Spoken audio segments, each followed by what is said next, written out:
Hey everybody, it's Mary Fields. I'm just sitting here having a coffee. It's Monday morning, and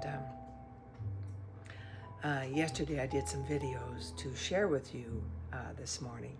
And so I'm just having my coffee with my winter mug, and I have some nice background music on my TV with a fireplace with a winter scene. Anyway, what I want to tell you is another story, another one of my crazy stories in my journey of life. So, let me think. This would be about 1980, I'm going to say 85-ish, somewhere in there. And I was between marriages, and I was a single mom, 3 grown daughters, late teens, one of them around 15, I suppose, somewhere in there. And I was struggling. I was between adventures, I think. I'm just trying to think now when that was. It was after I was in the book distribution for a few years, the beginning of that. So I'll share that with you in another story. That's interesting too. So my little story lasted a short period of time, maybe 2 months. So have you ever seen, well, these came out years ago, I don't know if they still have them, but they were plush Christmas stockings, and they had a bear or a reindeer or a snowman face. Do you remember those? And they were really cute, and they caught on really quick. Well, a friend of mine phoned me one day. It's a friend of my brother's, actually, and told me that he knew I was good at direct selling through distribution, directly through businesses, etc. And he says, Mary, he says, I've got these stockings, these Christmas stockings, and he says, I thought maybe you would like to distribute them.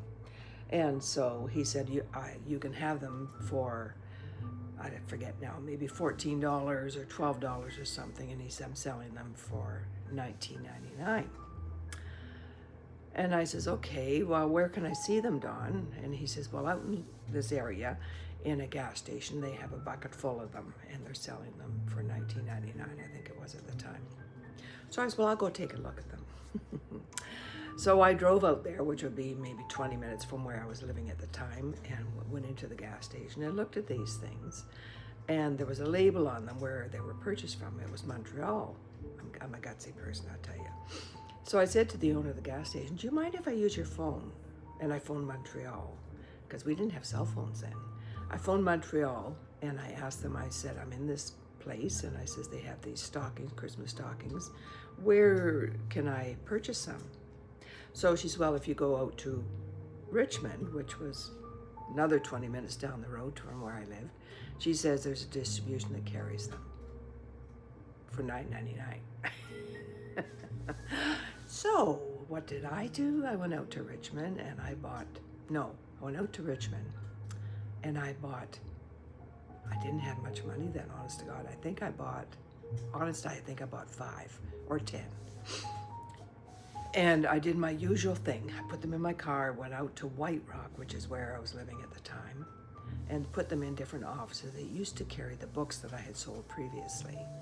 So I left one of these stockings in an office with a sheet explaining the cost, and if they sold 10, they would get a free stocking. And they would collect all the checks and all the money, and I'd come back the next day and pick them up. Well, I went back the next day, and they had, like, between the 5 different businesses, about, I think it was almost 100 orders, or 50 orders maybe. I thought, okay, this is good. Timing is everything, right? It was just before Christmas, 2 months before Christmas, maybe in early November. So I didn't have any money to buy more other than what I had. So how can I go fast on this? So I went to a friend of mine. His name is Bill Woods at Toyota in White Rock. He was a friend. So I said, Bill, I got an opportunity for you. I need to borrow some money. And I says, I need about $1,500, and this is what I've done.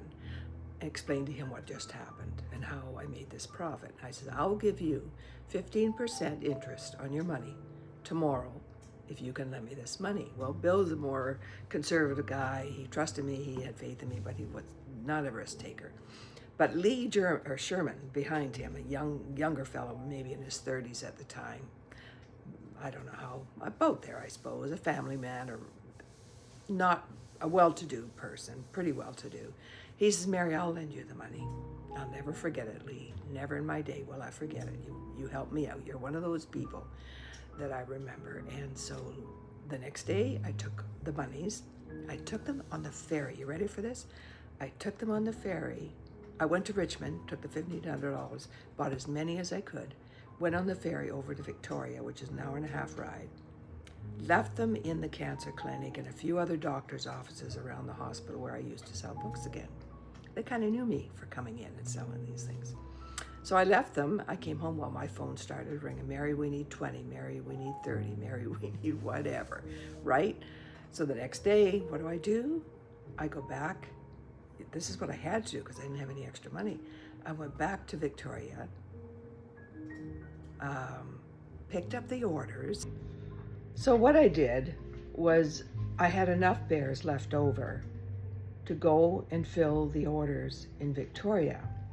And when I got to Victoria, I filled the orders, but I had just as many more. I had probably 100 more orders. So I had to take the money that I just delivered, go back on the ferry, an hour and a half back to the mainland, 20 minutes to Richmond, take the money I had, load up my car with as many bunnies stockings as I could in my car. All my windows were full, red and white. Back on the ferry, go back again and fill those orders, take all that money, and kept repeating and repeating and repeating for 2 months. Back to Victoria, delivered every one of those stockings. I think I made about $2,000 that day, and came home, and I did that in different places and made, I don't know how much I made for the month, maybe $3,000 or so more. And then they started arriving in Shoppers Drug Mart for $12.99. Well, one of my nurses called me and said, Mary, I've noticed these are, and I said, okay, now they put them on sale. I have to stop selling them. And I said, so I didn't have to refund their money. That's just the way life goes. Things go on sale, right? But I had to stop selling them. That's my little story of how to survive. The opportunities just come at me because I know people. I'm out there.